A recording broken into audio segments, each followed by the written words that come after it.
ஜெய் சச்சிதானந்தா. உங்க எல்லாருடைய மனசுக்குள்ளேயும் குடிகொண்டிருக்கிற பரமாத்மாவுக்கு என்னோட மனமார்ந்த சிரம் தாழ்ந்த வணக்கங்கள் வணக்கங்கள் வணக்கங்கள். இன்னைக்கு நாம இந்த மரணத்தை பத்தின ரகசியத்தை இன்னும் கொஞ்சம் பேச போறோம். மரணம் நடந்த பிறகு அந்த வீட்டோட நிலை என்னன்னா, அவங்க உறவுக்காரங்க எந்த எந்த வகையில் கஷ்டமான இந்த துக்கத்தை அவங்க சகிக்க முடியாத அளவுக்கு இருக்காங்க. எந்த அளவுக்கு வேலை செஞ்சால் அவங்க சகிக்கிற அளவுக்கு மாற்றி நாம் அதை புரிய வைக்கிறதுக்கு முடியும். நிறைய தடவை என்ன ஆகுதுன்னா, வீட்டில் யாராவது திடீர்னு இறந்து போயிடுறாங்க. அப்போது அங்கே ரொம்ப கஷ்டமாக இருக்குது. எந்த வகையில் இந்த துக்கங்களை சகிச்சுக்கிறது? வீட்டில் இருக்கிறவங்க எல்லாரும் ரொம்ப அழறாங்க, செவுத்துல மண்டை இடிச்சுக்கிறாங்க. இந்த மாதிரி செவுத்துல போய் இடிச்சுக்கிட்டு அதுக்கப்புறம் டாக்டரை கூப்பிடுறாங்க. ஏற்கனவே ஒரு துக்கம், இதில் இன்னொரு துக்கம் வேற. இது தேவையே கிடையாது. கொஞ்சம் புத்திசாலித்தனத்தோடு நடந்தால் இந்த டபுள் துக்கம் வராது இல்லையா? ஒருத்தர் வீட்டில் யாராவது இறந்துட்டாங்கன்னா அவங்களுடைய மனசில் அளவு கடந்த துக்கங்கிறது இருக்கத்தான் செய்யும், ரொம்ப இருக்கும். அதோட இறந்தவங்களோட அம்மா இறந்தாலோ இல்லை பொண்டாட்டி இறந்தாலோ அவங்க மாற்றி மாற்றி தலையில் அடிச்சுக்கிட்டு அழறாங்க, மயக்கம் ஆயிடுறாங்க. இது வீட்டில் இருக்கிறவங்களுக்கு இன்னும் நிறைய பிரச்சனை ஆயிடுது. ரொம்ப கஷ்டப்பட்டு வீட்டில் இருக்கிறவங்க இந்த துக்கத்தை சகிச்சுக்க முயற்சி பண்ணுறாங்க. வீட்டுக்கு உறவுக்காரங்கள்லாம் நிறைய பேர் வராங்க. அவங்க வீட்டில் இருக்கிறவங்கள பார்த்து வர சாக்கில் துக்கத்தை இன்னும் அதிகப்படுத்திக்கிட்டு இருக்காங்க. குரங்கு வேலை பண்ணுறாங்க. குரங்கு வேலை என்னன்னு தெரியுமா? அது விவரமாக சொல்கிறேன். குரங்கு கிட்ட என்ன விசேஷம்னா, குரங்குகளுக்குள்ள ஏதாவது ஒரு குரங்குக்கு கொஞ்சம் அடிபட்டுடுச்சுன்னா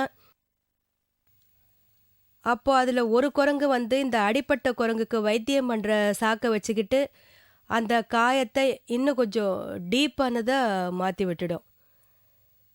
யார் வந்தாலும் சரி, குரங்கு மாதிரி துக்கத்தை அவங்க அதிகப்படுத்திட்டு தான் போகிறாங்க. இதைத்தான் குரங்கு காயம்னு சொல்லுவாங்க.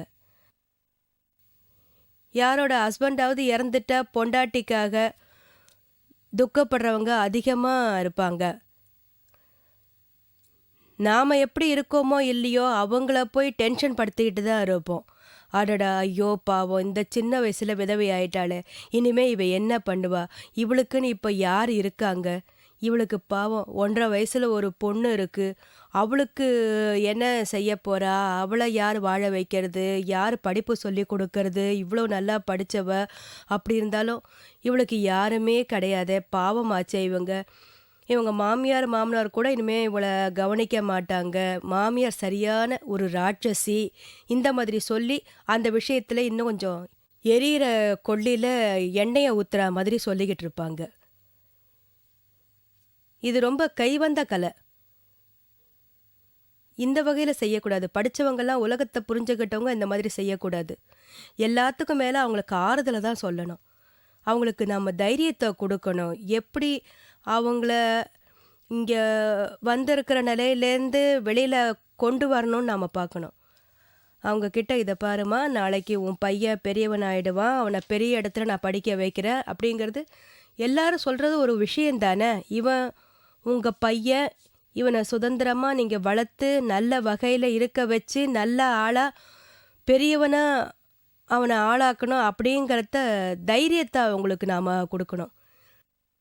எதுவாக இருந்தாலும் அவங்களுக்கு தைரியத்தை கொடுத்து, பையன் அவனுக்கு பிறந்திருக்கான், அவனோட அதிர்ஷ்டத்தில் அவன் வந்து உனக்கு பிறந்திருக்கான், அவன் லைஃப்பில் அவனை நல்லபடியாக கொண்டு வருவான், அவன் வளர்ந்து பெரியவன் ஆவான், அவனுக்கு நல்ல ஒரு கலாச்சாரத்தை நீ கொடுத்தினா போதும். பையன்கிட்ட சொல்லுங்க, இதோ உங்கள் அப்பா இறந்து போயிட்டாரு, பெரிய பையனா இருந்தா சொல்லலாம். சின்ன பையனா இருந்தா அவன்கிட்ட பெரியவன் ஆன உடனே நீங்க இந்த விஷயத்த சொல்லுங்க.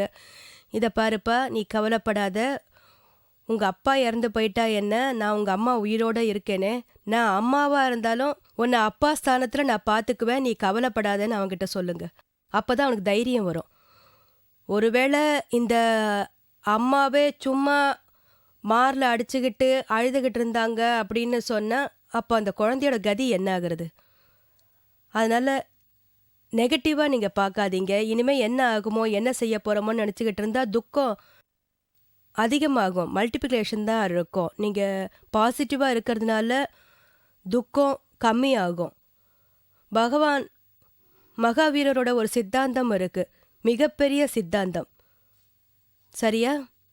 அவர் என்ன சொல்வாருன்னா, யாரு போயிட்டாங்களோ அவங்கள மறந்துருங்க. மீதி இருக்கிறவங்கள நீங்க காப்பாத்துங்க. இந்த கண்ணோட்டத்தோட பார்த்தீங்கன்னா, உங்களுக்கு துக்கங்கிறதே இருக்காது. உங்களோட ஒரு விரல் உடைஞ்சிருச்சுன்னா, உடைஞ்சது தான். அதுக்காக நீங்க அழ வேண்டிய அவசியமே கிடையாது. ஆனா கொஞ்சம் தைரியத்தோடயும், நீங்க சந்தோஷத்தோடயும் இருந்தீங்கன்னா, மீதி 19 விரல்கள் ஒண்ணும் ஆகாம அப்படியே இருக்கும். ஒரு கை உடைஞ்சிட்டாலும் சந்தோஷப்படணும். ஏன்னா, உங்கிட்ட மத்த ஒரு கையும், 2 காலும் இருக்கு, சரீரமும் இருக்கே. இப்போ குஜராத்ல பூகம்பம் நடந்தது. 13, 14 வயசு பொண்ணுங்களும் இருந்தாங்க. அவங்களோட ரைட் ஹேண்டு அந்த பூகம்பத்துல உடைஞ்சிடுச்சு. ஒரு கை போயிடுச்சு. அவ எவ்வளவு தைரியமா செயல்பட்டான்னு நான் சொல்றேன் பாருங்க. அவ இன்னொரு கை லெஃப்ட் ஹேண்ட் வந்து நல்லா இருக்கு. இந்த கையால நான் எல்லாமே செஞ்சுக்க முடியும். அவ சரியான ஒரு முடிவெடுத்தா. அதாவது படிக்கும்போது அவ பிளானிங் எல்லாமே ரொம்ப தைரியத்தோட, நம்பிக்கையோட அவளுக்கு இருந்தது. அதனால தைரியமா முடிவெடுத்தா. இனிமே இதெல்லாம் ரைட் ஹேண்ட் இல்ல, எனக்கு லெஃப்ட் ஹேண்ட வச்சு நான் பண்ணிக்குவேன். அதோட அவ 2 மாசத்துல பெயிண்டிங் வகைகள் எல்லாம் பண்றது. அவ நல்ல ஒரு ஆர்டிஸ்ட். 2 மாசத்துலயே பெயிண்டிங் பண்ற வேலை எல்லாத்தையும் லெஃப்ட் ஹேண்ட்லயே செய்ய ஆரம்பிச்சா. அதோட அவ பெரிய மாஸ்டரும் ஆயிட்டா. அதனால சின்னவங்க இவ்வளோ தைரியத்தோட இருக்கும்போது, அவள பெத்தவங்க எப்படி தைரியத்தோட இருக்கலாம்? இந்த மாதிரியே செய்யலாம். நெறைய செய்யலாம். தைரியத்தோட இருக்க வேண்டியது அவசியம். பசங்களா இருந்தா அவங்களால என்ன முடியும்னு யோசிங்க. தாதாஜியோட பெரிய அண்ணா இறந்து போனப்போ, அவர் ரொம்ப சின்ன வயசுலயே இறந்து போயிட்டாரு. அவருடைய அண்ணியும் ரொம்ப சின்னவங்க தான். அந்த காலத்திலேயே சின்ன வயசுலயே அவங்க கல்யாணம் பண்ணி வச்சிருவாங்க. அவங்களுக்கு ரொம்ப சின்ன வயசுலயே கல்யாணம் ஆயிடுச்சு. அவங்க ரொம்ப துக்கமா இருந்தாங்க. எல்லாருமே அவங்களுக்கு கஷ்டத்த தான் குடுத்துக்கிட்டு இருந்தாங்க. வந்தவங்க, போனவங்கன்னு துக்கத்த குடுத்தாங்க. அவள அழ வச்சுக்கிட்டு எல்லாரும் அழ வச்சுட்டு இருந்தாங்க. தாதாஜி அவங்கள பார்த்து, "தைரியத்த மட்டும் இழந்துராத. நான் இருக்கேன்னு" தன்னோட அன்னைக்கு தாதாஜி ஆறுதல் சொன்னாரு. "நான் உயிரோட இருக்கிற வரைக்கும் உனக்கு கவலையே கிடையாது. உங்களுக்கு சாப்பாட்டுக்கு, இருக்கிறதுக்கு இடம், எதுக்கும் நீங்க கவலைப்பட வேண்டிய அவசியமே இல்ல. இது என்னோட வாக்குன்னு" சொன்னாரு. சொன்ன மாதிரியே இறந்து போற வரைக்கும் அவங்கள வச்சு காப்பாத்தினாரு. ஆனா அண்ணி தான் பாவம் எப்ப பார்த்தாலும் ரொம்ப அழுதுகிட்டே இருப்பாங்க. தாதாஜி வந்து அண்ணிக்கிட்ட, "இந்த மாதிரி அழறதுனால என்ன பயன் இருக்குன்னு சொல்லுங்க. நீங்க அழறதுனால பெரிய அண்ணா திரும்பி வர்றதா இருந்தா நிச்சயமா நீங்க அழுங்க. என்ன செய்றீங்களோ செய்யுங்க. ஆனா நீங்க அழறதுனால எந்த பலனும் கிடையாது. அதனால தயவு செஞ்சு நீங்க அழாதீங்க. அழுகைய முதல்ல நிறுத்துங்க." அவங்க அம்மா கிட்ட கிளியரா சொல்லிட்டாரு. "அம்மா இங்க பாரு, அண்ணிய வந்து யாருமே பார்க்கக்கூடாது. யாரும் அவங்க கிட்ட பேசவும் கூடாது. இவங்கெல்லாம் தேவையில்லாதத பேசி அண்ணிய இன்னும் துக்கமடையத்தான் செய்வாங்க." அவரு இவ்வளவு தைரியத்த குடுத்தாரு. மச்சினரா இருந்ததுனால ப்ராமிஸ் பண்ணாரு. "நான் உங்கள பார்த்துக்குவேன்." சொன்ன மாதிரியே அவர் அண்ணிய நல்லபடியா கவனிச்சுக்கிட்டாரு. இவரு சாகர வரைக்கும் அவங்களுக்கு கஷ்டம் வராம கவனிச்சுக்கிட்டாரு. தர்மத்தின் பாதையில தான் போய்கிட்டு இருந்தாங்க. வாழ்நாளெல்லாம் பக்தி மார்க்கத்திலேயே செலவழிச்சாங்க. இப்பவும் அவங்க இருக்காங்க. இன்னும் சொல்லணும்னா, தன்னோட மச்சினரை பகவானாவே அவர் மதிச்சாங்க. மனுஷனா இருந்தாலும் அவர்தானே பகவான். இந்த ஒரு வாழ்க்கை இருக்கிறது அவசியம். நாம துக்கப்படுறதுனால என்ன ஆயிட போகுது? உறவுக்காரங்க அடுத்தவங்க எல்லாருக்கும் தைரியத்தை கொடுக்கணும். அவங்களுக்கு முக்கியமா ஆறுதலை கொடுக்கணும். அதனால நிச்சயமா அவங்களுக்கு நல்ல ஒரு ப்ரோக்ரஸ் இருக்கும். ஒரு ஒரு கப்பல் இருந்தாங்க. ரொம்ப யங்கு தான். புதுசா அப்பதான் கல்யாணம் ஆயிருக்கு. கல்யாணம் ஆகி ஒரு வருஷம் ஆயிருந்தது. அந்த பொண்டாட்டியும் புருஷனும் பாம்பேக்கு லோன்வா சுத்தி பார்க்க போனாங்க. போகும்போது அவங்களுடைய கார் வந்து ஆக்சிடென்ட் ஆயிடுச்சு. புருஷன் அந்த இடத்துலயே இறந்து போயிட்டாரு. இவங்க வந்து ஏதோ ஒரு புண்ணியத்துல அவங்க தப்பிச்சிட்டாங்க. ரொம்ப சின்ன வயசு பாவம். ஒரு 20 வயசு தான் இருக்கும். அந்த பொண்ணு அவனை விட 3-4 வயசு பெரியவங்க. இளைய வயசுலயே விதவை ஆயிட்டாங்க. அவங்களோட அம்மா அப்பா அவளுக்கு ரொம்ப தைரியத்தை கொடுத்தாங்க. அந்த பையனோட அம்மா அப்பா இவங்க கிட்ட என்ன சொன்னாங்க தெரியுமா? நீ தான் எங்க பொண்ணு மாதிரி, நீ எதுக்கும் கவலைப்படாத. இந்த பொண்ணை ரொம்ப நல்ல வகையில் வச்சிட்டு இருந்தாங்க. அதுக்கப்புறம் அந்த பொண்ணோட அம்மா அப்பாலாம் வந்தாங்க. மாமியாரும் மருமகளும் எல்லாம் வந்து என்னை பார்த்து அழுதாங்க. ஞான தீட்சை வாங்கிக்கிறதா இருந்தால் அதோட பலனை பற்றி தெரிஞ்சுக்கிட்டாங்க. அவங்களும் என்னை பார்த்து நானும் அதில் பலனடைகிறேன்னாங்க. இந்த ஞான தீட்சைக்கு அப்புறம் என்னுடைய மனசு ரொம்ப லேசாயிடுச்சுன்னு சொன்னாங்க. ஞான தீட்சைக்கு அப்புறம் அவங்க என்கிட்ட என்ன சொன்னாங்க தெரியுமா? எங்களுடைய மனசு ரொம்ப அமைதி ஆயிடுச்சு அப்படின்னு சொன்னாங்க. தாதாஜி என்ன சொல்லிட்டு இருந்தாரோ அந்த ரியலைசேஷன் எனக்கு இன்னைக்கு வந்திருக்கு. விருந்தாளியாக வந்தவங்க அவங்க போயிட்டாங்க. இந்த வகை அனுபவம் இப்போ இருக்கு. மருமகளை தான் பொண்ணு மாதிரி வச்சுக்கிட்டாங்க. 1 வருஷம் வரைக்கும் நல்லபடியாக இருக்க வச்சுட்டு அதுக்கப்புறம் அவங்களே அந்த பொண்ணுக்கு இன்னொரு கல்யாணமும் பண்ணி வச்சுட்டாங்க. இன்றைக்கும் அந்த பொண்ணை அவங்க பொண்ணாவே தான் நடத்துகிறாங்க. ரொம்ப நல்லாவும் அவள் வாழ்ந்துக்கிட்டு இருக்கா. ஏதாவது ஒரு வழியை தேடி வச்சுக்கணும். அழுது அழுது நம்ம வாழ்க்கையை கெடுத்துக்கிறதுல என்ன பயன் இருக்குது? இதுலேருந்து என்ன வழி இருக்குன்னு பாருங்க. இன்னைக்கு இவங்க 2 பேரும் மருமகளை பொண்ணு மாதிரி வச்சுக்கிறாங்க. அந்த பொண்ணுக்கு கல்யாணம் பண்ணி வச்சு அவளுடைய 2வது ஹஸ்பண்ட் வந்ததும் கூட அவங்களுக்கு இறந்து போன பையனே திரும்பி வந்த மாதிரி தெரிஞ்சிருக்கு. இந்த வகையில் அந்த பொண்ணுக்கு அவங்க ஒரு பாதையை அமைச்சிருக்காங்க. அவங்க பாட்டுக்கு தர்மம் தியானம்னு இருந்தாங்க. இவங்க 2 பேரும் எப்போ வந்தாலும் ரொம்ப அன்பாக அவங்கள வரவேற்பாங்க. தங்களுடைய வாழ்க்கையில் எல்லாத்தையும் நல்ல வகையில் நடத்திக்கிட்டு இருக்காங்க. இல்லைன்னா வாழ்நாள் முழுக்க அம்மா அழ வேண்டியது, அப்பாவும் அழ வேண்டியது, இப்படி அழுது அழுது அவங்களுக்கு மென்டல் டிப்ரெஷனில் போயிடுறாங்க. தவிர வாழ்நாள் முழுக்க இந்த டிப்ரெஷன்லேயே மருந்து வாங்கி போட்டுக்கிட்டு இப்படியே இருக்காங்க. உண்மையிலேயே இதுதான் உலகம். இதை ரியல்னு மட்டும் நம்ம நினச்சிடக்கூடாது. Relative சத்தியம்தான் real சத்தியம்தான். இது நடுநிலைமையற்ற ஒரு சத்தியம். இதில் நடுநிலைமையே கிடையாது. எது வரைக்கும் உயிர் இருக்கோ அது வரைக்கும் தான் இந்த உயிர்கள்லாம் இருந்துக்கிட்டு இருக்கோம். அம்மா அப்பா சகோதரன் சகோதரி புருஷன் பொண்டாட்டி இந்த எல்லா வகை உறவினரும் நாம் உயிரோடு இருக்கிற வரைக்கும் தான். அதாவது எப்போ மரணம்ங்கிறது அமையுதோ அப்போது நம்மளோட உறவுக்காரங்க நம்ம கூட எது வரைக்கும் அவங்க வராங்க? மயானம் வரைக்கும் வருவாங்க. அப்புறம் மயானத்துக்கு அப்புறம் யாருமே வரதில்லை. எவ்வளவுதான் அன்பு இருக்கட்டுமே, அதுக்கப்புறம் யாருக்கும் அங்கே வரத்துக்கு ரைட்ஸ் கிடையாது. இன்னும் சொல்லணும்னா இந்த காலத்தில் அவ்வளவு ஒரு சூப்பர்ஃபிஷியல் ஆயிடுச்சு. மயானத்துக்கு வர்ற சிலர் பாடி எரியறத பார்த்து அந்த துக்கத்தில் கொஞ்ச நேரம் அழறாங்க. அப்புறம் அவங்க வீட்டுக்கு திரும்பி வந்துடுறாங்க. சில பேர் என்ன செய்கிறாங்கன்னா அந்த மயானத்திலேயே கொஞ்ச நேரம் உட்கார்ந்து அந்த ஃபுல் பாடியும் எரியிற வரைக்கும் அவங்க காத்திருக்க வேண்டியதாக இருக்குது. அங்கேருந்து அவங்க ரொம்ப டயர்டாகி ரொம்ப போர் அடித்து போய் அவங்க ஒரு வழியாக ஆயிடுறாங்க. இன்னும் சொல்லணும்னா இங்கே இருக்கிறவங்க திடீர்னு அவங்களுக்கு பசி எடுத்ததுன்னா டீ குடிக்க போயிடுறாங்க அந்த மயானத்திலேயே. என்ன செய்யறது? ஏன் இந்த வேலையெல்லாம் எது வரைக்கும் நடக்கணும்னு நினைக்கிறீங்க? பாடி எரியிற வரைக்கும் தானே. அது சொல்வாங்க, கேட்டிருக்கீங்களா? சமரசம் உலாவும் இடமேன்னு. நம் வாழ்விற்கான சமரசம் உலாவும் இடமே. வீட்டுக்கு வந்ததுக்கப்புறம் உறவுக்காரங்கள்லாம் என்ன செய்கிறாங்க? குளிக்கிறாங்க. அதுக்கப்புறம் குளிக்கிறது ஒரு ரொம்ப நல்ல பழக்கம். இதனால என்ன ஆகுதுன்னா, எல்லாமே ஃப்ரெஷ் ஆயிடுது. நிலைமையும் சேஞ்ச் ஆயிடுது. நம்ம உடம்புல இருக்கிற பரிமாணங்கள் இதெல்லாம் மாறிடுது.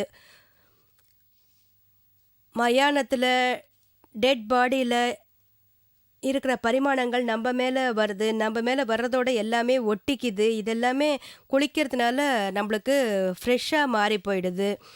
எல்லா பரிமாணங்களும் வெளியேறி போயிடுது. அதுக்கப்புறம் மயானத்தில சூட்சும ஜந்துக்கள்லாம் கூட இருக்கு. அவைகள்லாம் கூட நம்ப மேல மாறி இருக்கும். அதனால இத நம்ம எப்பவும் ஃபேக்ட்ரியாக்கள் நம்ப மேல இருந்துகிட்டே தான் இருக்கும். அதனால நம்ம முன்னோர்கள், ரிஷிகள் இந்த வகையில சில வழக்கத்த வச்சிருக்காங்க.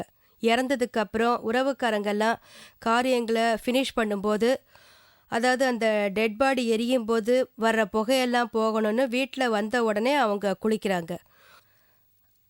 குளிச்சதுக்கப்புறம் அக்கம் பக்கத்துலேருந்து வந்திருக்கிற சாப்பாட்ட வீட்டுக்கு கொண்டு வந்து எல்லாரும் சாப்பிடுவாங்க. நல்ல துணியும் போட்டுக்குவாங்க.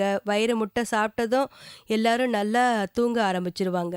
சாதாரண துக்கம், இந்த நல்ல தூக்கம், ராத்திரி முழுக்க அழுதுகிட்டு இருந்ததுனால அவங்களுக்கு நல்ல ஒரு தூக்கம் வந்துடுது. இந்த மாதிரி நல்லா தூங்குறதுனால அவங்க மைண்டு ஃப்ரெஷ் ஆயிடுது. இல்லைன்னா இதே மாதிரி இன்னும் என்ன செய்யணும், என்ன செய்யணும்னு அழுதுகிட்டே இருந்தா, அதையே நெனச்சுக்கிட்டு இருந்து, இப்படி மரமாட்டமா எதையாவது நம்ம திங்க் பண்ணிக்கிட்டே இருந்து, பைத்தியம் மாதிரி ஆயிடுறாங்க. ஆக்சுவலா பார்த்தா இந்த பழக்கங்கள்லாம் சிறந்தது தான். ஏன்னா, இவங்கள பார்த்தீங்கன்னா, சிலர் மரணத்துக்கு அப்புறம் சிலர் அழுவாங்க. 13 நாள் வரைக்கும் இந்த பாட்டுகள்லாம் கூட சொல்வாங்க. வீட்ல இருக்கிறவங்க இந்த பிரார்த்தனை பண்ணிக்கிட்டு இருக்கணும். நம்மளுடைய இந்து சாஸ்திரப்படி 15 நாட்கள் வரைக்கும் வீட்ல தான் இருந்தாகணும். இதனால என்ன ஆகுதுன்னு சொன்னா, அவங்க நாள் முழுக்க வீட்டுக்குள்ளேயே உட்காந்து ஒரு மனுஷன் பைத்தியமா ஆயிடுறான். அவனுக்கு ஒரே இடத்துல உட்கார்ந்துருக்கிறதுனால ரொம்ப கோபம் தான் வருது. அவன் மனசு மாறணும். இந்த புத்தகங்கள் எல்லாம் படிச்சுட்டு பூஜைகள்லாம் செய்யறதுனால அவனுக்கு மைண்ட்ல கொஞ்சம் டைவர்ஷன் கிடைக்குது. மக்கள் சிலர் பாட்டு கேட்க வரதுனால இந்த மக்கள்லாம் வருவாங்க. அதனால வீட்ல இருக்க சூழ்நிலைகள்லாம் மாறி, பூஜைகளால வீடெல்லாம் ஓரளவுக்கு மாறுது. நல்லவைகள் மட்டும் இதெல்லாம் செய்யணும்னு சொல்லப்படுது. இல்லைன்னா எல்லா விஷயங்களும் ஒன்று தான். சீதையின் விஷயமும் கருட புராணம்னு சொல்லுவாங்க. இது கேட்கறதுனால ஒரு மனுஷனுக்கு நிச்சயமா தைரியங்கிறது ஒன்று வருது இல்லையா? அதனால நல்ல விஷயங்கள பேசறதுக்காகவே நல்ல நல்ல ஒரு பாவனைய நாம அணுகணும். சில விஷயங்கள் நடந்தா நல்லது. இல்லன்னு பார்த்தாலும் கதைகள்னா கதைகள் தான். ஞானம், பாட்டுன்னா பாட்டுக்கள் தான். இந்த கருட புராணத்தில சொல்லப்பட்டிருக்கு. இந்த விஷயங்கள் நம்ம மைண்ட்ல உட்காந்துரும்னு சொல்ல முடியாது. சில விஷயங்கள் இருக்கத்தான் செய்யும். ஒரு வகையில பார்த்தா இது சரிதான். சாதுக்கள், மகான்களை எல்லாம் பார்க்கலாம். 13 நாள் வரைக்கும் சொல்லுவாங்க இல்லையா? நம்ம வீட்டோட கூரை மேல ஒரு விரல் அளவு உயிர் சுத்திக்கிட்டே இருக்கும்னு சொல்லுவாங்களே! இதனால உறவுக்காரங்கலாம் அவர் இன்னும் இறக்கல, எங்கள விட்டு போகலன்னு ஒரு நம்பிக்கையோட இருப்பாங்க. அப்படியே இருந்தாலும் எங்கேயும் போகல, அவர் மேல தான் உட்கார்ந்துருக்காருன்னு நெனச்சுக்குவாங்க. உண்மையிலேயே பார்த்தா, சயின்டிஃபிக்கா பார்த்தா இந்த மாரி நடக்கறதில்ல. ஒரு தடவ சரீரத்த விட்டு போயிடுச்சுன்னா அவ்வளவுதான். அதுக்கப்புறம் பழைய இடத்துக்கு வரதில்ல. ஸோ இது ஒரு கற்பனை தான். ஆனா இது மனுஷர்களுக்கு ஆறுதல் சொல்றதுக்காக சரி. ஆக்சுவலா இது ரொம்ப நல்ல விஷயம். நெறைய பேர் என்ன சொல்றாங்கன்னா, அதாவது இறந்து போனதுக்கப்புறம் நாராயண பலி கொடுக்குறாங்க. அத செய்றாங்க, இத செய்றாங்க, என்னென்னவோ அவங்கலாம் செய்றாங்க. இதையெல்லாம் செய்றாங்களே, தானம் போன்றவற்ற செய்றாங்க இல்லையா? கர்ம வினையோட சித்தாந்தம் என்ன சொல்லுதுன்னா, யாரு செய்பவனா இருக்கானோ அவனுக்கு தான் பலன்கிறது அமையும். செய்றவங்களுக்கு பலன் அமையுது. இறந்து போயிட்டாங்களே, அவங்களுக்கு எந்த பலனும் கிடைக்கிறது கிடையாது. அவங்க போனவங்க, போனவங்க தான். இங்கேருந்து அவங்களுக்கு எதுவும் போய் சேர்றது கிடையாது. அது என்னன்னா, இந்த வழக்கத்தெல்லாம் வச்சிருக்காங்க. இந்த மாதிரி தைரியங்கள அப்பாவுக்கு பிறகு பையன் பண்ணணும். அதுக்கப்புறம் அவனோட பையன் பண்ணணும். அதுக்கப்புறம் அவனோட பையன் பண்ணணும். இந்த தான தர்மங்கள் செய்ய சொல்றது எல்லாமே சரிதான். ஒருத்தர் இறந்த பிறகு அவருக்காக இந்த வகையான தான தர்மங்கள செய்யறது இந்த வழக்கத்த வச்சிருக்காங்க. இல்லன்னா பசங்க எல்லாருமே அப்பாவோட சொத்து முழுவதையும் அவங்க தின்னே தீர்த்துக்கிட்டு இருப்பாங்க. அதுக்கப்புறம் தானம், தர்மம்னு எதுவுமே அவங்க செய்ய மாட்டாங்க. இந்த நல்ல விஷயங்கள பண்றதுக்காக தான் இந்த பழக்கத்த வச்சிருக்காங்க. இதுல என்ன சொல்லப்பட்டிருக்குன்னா, மரணத்துக்கு அப்புறம் யாரு தானம், புண்ணியம் பண்றாங்களோ, அது இறந்து போறவங்களுக்கு அங்க இதெல்லாம் கிடைக்கும். நிச்சயமா கிடையாது. இந்த மாதிரி எதுவும் அங்க கிடைக்காது. கர்மவினை சித்தாந்தம் உங்களுக்கு என்ன சொல்லுதுன்னா, இறந்து போனவங்க போனவங்க தான். ஒரு தடவ முடிஞ்சு போச்சுன்னா, கதை முடிஞ்சு போச்சு தான். அப்பதான் அது நம்ம கிட்டேருந்து விலகி இருக்கும். அதுக்கப்புறம் நமக்கு அதுக்கும் எந்த உறவும் இருக்காது. புதுசா எந்த உறவும் ஏற்படாது. ஒரு முறை போச்சுன்னா அது போனது தான். ஒவ்வொருத்தருக்கும் அவங்களுடைய கணக்குன்னு ஒண்ணு இருக்கு இல்லையா? இன்னொரு விஷயம் தெரியுமா? சில குழந்தைகள் பொறந்த உடனே இறந்து போயிடுது. சிலருக்கு ரொம்ப நாள் நல்ல வாழ்க்கை அமைஞ்சிடுது. இந்த ஆயுள் கர்மவினை கொண்டு வரப்படுது. அதை வச்சு தான் நம்மளுடைய வாழ்க்கை, அதாவது நம்ம வாழ்க்கைங்கிறது இத்தனை நாட்களான வாழ்க்கை, நீண்ட காலமான வாழ்க்கை, எப்போ இறந்து போவாங்கங்கிறது எல்லாமே ஒருத்தர் நிச்சயமாக கொண்டு வர்றது தான். அதே மாதிரி இந்த ஆசை, வெறுப்பு இவைகளால் கர்மவினைங்கிறது உண்டாகுது. வெறும் ஆசை, வெறுப்பு யார் மேலே இருக்கோ அந்த கணக்குப்படி தான் உங்களுக்கு இந்த கர்ம வினைங்கிறது உண்டாகுது. ஆசையால் நல்ல ஒரு சம்பந்தம் கிடைக்கும், வெறுப்பால் கெட்ட ஒரு சம்பந்தம் கிடைக்குது. இந்த ஆசை, வெறுப்பு இதெல்லாம் முடிஞ்சு போகிறதுனால கர்ம வினை உண்டாகுது. உங்களுக்கு அது கட்டாயிடுது. இதைத்தான் நம்ம செய்யணும். நீங்கள் எவ்வளவு தான் பின்னால் அழுதாலும், செலவுகள் செஞ்சாலும், எது பண்ணினாலும் இதனால் எந்த ஒரு புது கர்ம வினையும் உங்களுக்கு நிச்சயமாக உண்டாகாது. அவங்களுக்கு எதுவும் போய் சேர்றதும் இல்லை. எது அமையுதோ, யார் செய்கிறாங்களோ அது செய்கிறவனுக்கு தான் நிச்சயமாக கிடைக்கிது. சொந்தக்காரங்களுக்கு எதுவும் இல்லை. இது எல்லாமே கணக்குப்படி தான் நடந்துக்கிட்டு இருக்கு. இந்த கணக்கை நாம் முடிச்சே தீரணும். இப்போ ஒருத்தர் பிறந்திருக்காங்கன்னா அங்கேருந்து எல்லாமே உங்களுக்கு ஆரம்பம் ஆயிடுச்சுன்னு தான் சொல்லணும். இப்போ யாராவது சீக்கிரம் இறந்துட்டாங்கன்னா அவங்களுடைய ஆயுள் கர்ம வினை அவ்வளவுதான். அதனால ஒருத்தர் சீக்கிரம் இறந்து போயிட்டாருன்னா அதோட அர்த்தம் என்ன? அதாவது நாம் எடுத்துக்கிட்டு வந்த இந்த ஆசை, வெறுப்பு இங்கே இருக்கிற உறவினர்களோட அது முடிஞ்சு போயிடுச்சு, அவங்க இறந்துடுறாங்க. இதனால இங்கே இருக்கிறவங்கள துக்கப்படுத்திக்கிட்டு அவங்க இறந்து போயிடுறாங்க. இப்போ ஆசையோட கணக்குன்னு பாக்கி இருந்ததுன்னா அப்போ நீண்ட ஆயுளை அவங்க எடுத்துட்டு வருவாங்க. தங்களுடைய சரீரத்தை விட்டுட்டு அவங்க போயிடுறாங்க. இன்னும் சிலர் சந்தோஷமும் படுறாங்க.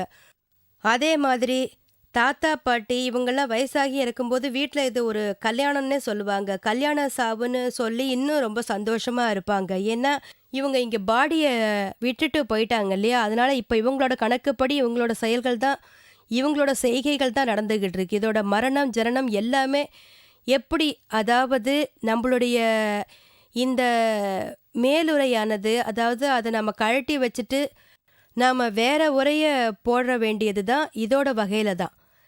இருந்த உடை கவர் மாதிரியானது. இறந்ததுமே இந்த உடை முடிஞ்சு போயிடுது. ஆத்மாங்கிறது இன்னொரு ஜென்மம் எடுத்து இதே மாதிரி ஜனனம், மரணங்கிறது நடந்துக்கிட்டே தான் இருக்கும். இது இறக்கிறதே கிடையாது. ஜெய் சச்சிதானந்தா.